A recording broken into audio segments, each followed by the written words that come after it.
Welcome back to the deep dive. Today, we're really getting into the weeds, looking at the structure of our thoughts. We're using this fascinating source called You Become What You Think. Yeah, it sounds straightforward, kind of motivational, right? hmm But when you actually look closer, Exactly. It's more like a blueprint, isn't it? An architectural plan for, well, for who we are. that's the perfect way to put it. And our mission today isn't just, skimming the surface.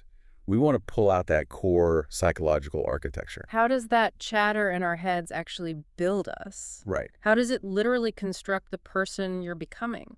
Because the source makes this really bold claim. It says there's a direct causative link.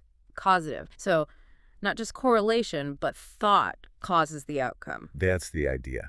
Every thought you repeat, every image you hold in your mind, it's actively shaping you, neurologically, even physically. Okay. So let's unpack this architecture. Where do we start? The most basic building block seems to be self-talk. Definitely. And the source gives this really stark contrast right away to show the power involved. Yeah, it contrasts two specific statements. Let's look at those. First, the limiting one. I can't do this. Simple phrase. Hmm. But the source argues this isn't just a feeling. It actually creates a version of yourself who genuinely can't. It's like a switch. Flip it to I can't and everything just stops. It's a roadblock, yeah. Yeah. Mentally, it's like hitting stop on your internal operating system. The brain gets the message. Abort mission. Failure incoming. Mm-hmm. But then there's the pivot. The alternative phrase changes everything. I will find a way. Totally different energy, isn't it? Completely. It feels active. Because it is active. It's an instruction that kicks off problem solving. It starts building a stronger, more resourceful you.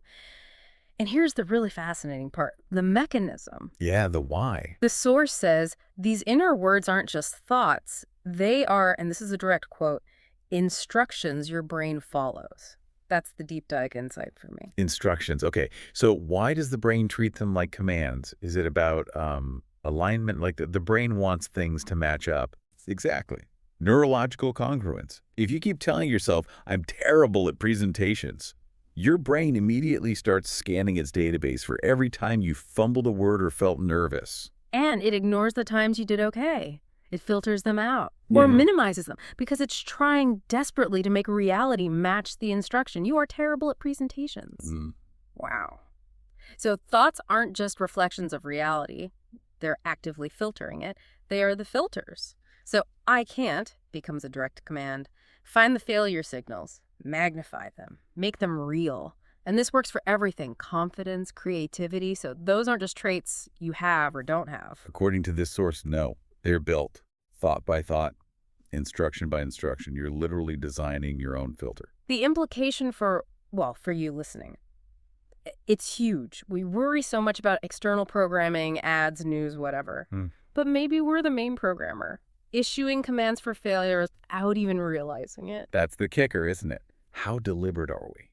Most of us just let the inner critic run the show, running old fear-based software. So recognizing you're the architect means you have to consciously revise those commands. Intentional revision, yeah. Okay, that idea of intention, it leads perfectly into the next part of the source material. It shifts gears a bit, uses this really clear analogy. Ah, the seed metaphor. Yeah. Thoughts are described as seeds. It just clicks, It's effective because it brings in time and inevitability. Like planting a seed. You don't get a tomato plant tomorrow, but if you plant a tomato seed and water it... You're going to get tomatoes eventually, not cucumbers. Exactly. And your mind is the garden. You're doing mental agriculture with every consistent thought. So if the thought is the seed, what's the soil? Is it our attention? That neurological focus we were talking about. I think that's a great way to see it. Consistent attention prepares the ground, makes it fertile for whatever seed you plant. And the source is really specific about the harvest. Right? Very specific. Plant doubt, you harvest fear. Plant confidence, you harvest success. It's framed as this almost inescapable law of mental returns. No loopholes. You can't plant doubt seeds and hope for a confidence harvest. Apparently not. You can't sow anxiety all week and then just decide to feel calm and capable on Friday. That's tough because, let's be honest, a lot of us try that. We try to achieve things externally while our internal garden is just weeds, anxiety weeds. It really underscores that phrase from the source. Be careful with your inner words. Because the harvest is kind of locked in by the planting. And it makes you think about unconscious planting. How often do we just worry out of habit, replaying worst-case scenarios? We're planting fear seeds without even meaning to. And then we're surprised when we feel anxious. But that's just the harvest coming in. Success, in this view, isn't about never feeling fear. It's about consistently, intentionally planting and nurturing confidence instead. So the work isn't just pulling weeds, which sounds exhausting. It's focusing on sowing the right seeds from the start. Changing the whole focus of your internal farming. Yeah. Yeah. Which brings us to identity. Who's in charge of this mental farm? The source makes a really important distinction here. Yeah, this is critical. It draws a really hard line. You are not what other people say about you. That's a big statement. It is. It's about taking back control, shifting it away from external opinions, criticism, expectations, even praise sometimes. But that's hard in our world, isn't it? We're so wired for external validation. Social media thrives on it. It's definitely a challenge. But if we're not defined by the outside, then how is identity formed? What's the source's answer? It's decisive. You are what you say to yourself. Yeah. Every single day. Wow. So the power shifts completely inward. Completely. External noise, what people say, it becomes secondary. If your internal narrative is negative, that's what shakes your identity. Doesn't matter how many compliments you get. And the reverse is true. If you build yourself up internally, criticism doesn't hit as hard. It loses its power to define you, essentially, because you are defining you. Okay, so how do we manage this internal narrative? The source gives practical advice, right? Yes, it does. Choose thoughts that build you, not break you.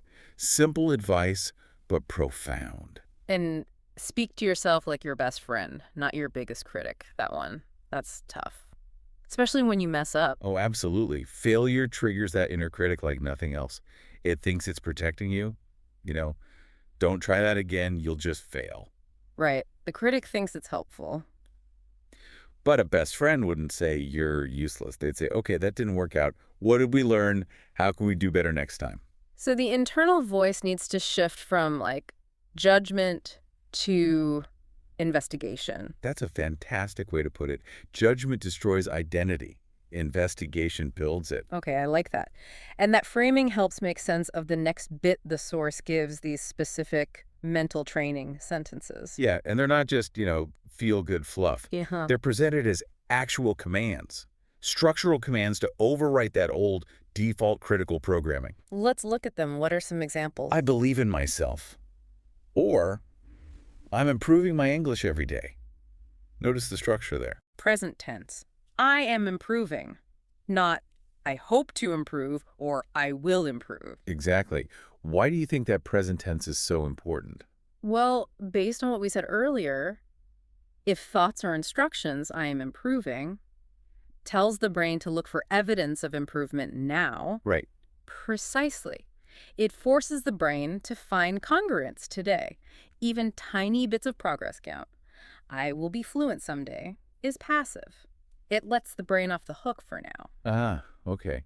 That makes sense. It keeps the focus active. And the others, like I can learn anything I focus on, or my thoughts create my reality. Those directly tackle that limiting I can't believe we started with. They really do. They establish agency. I can learn anything I focus on is a command to access resourcefulness. It tells the brain that focus and effort are the keys, shifting away from fixed limitations. So these sentences are like the foundational code for the new operating system. That's a good analogy. They're the practical daily inputs, feeding the brain the instructions needed to build the reality you want. So they're the blueprints, not just nice ideas, but the actual materials to build a capable, growing self-narrative, even when things outside are frustrating. And that ties it all together, doesn't it? That's the architecture of thought the source lays out. Internal language as the blueprint for action and identity. It really elevates positive thinking beyond just, wishing. It's presented as a tangible neuro-linguistic process. Yeah, shaping actual neural pathways through instruction. Okay, so let's quickly recap this deep dive. The architecture seems to be self-talk acts as instructions. Limiting thoughts create limiting realities. Challenging responses build strength. Right, and thoughts are like seeds you have to plant intentionally because the harvest, your reality, depends on it. And crucially, your identity isn't built by others, but by your own internal dialogue, day in, day out. Which leads to the final takeaway, the power dynamic. It really puts the responsibility and the power back on you. You're the architect. You are the sole architect. You choose the thoughts, you choose the instructions, you structure your reality. If you want a different reality, you must issue different commands. It's all on you. Wow. That's a lot to take in, but incredibly empowering. Thank you for helping us peel back the layers on this today. My pleasure. Yeah. It's fascinating stuff. It really is. And for you listening, as we wrap up, here's something to chew on. If your thoughts truly create your reality and you are the commander of your mind, what's the single most important instruction you need to give yourself today? And how often are you going to repeat it? Because, well, you become what you think.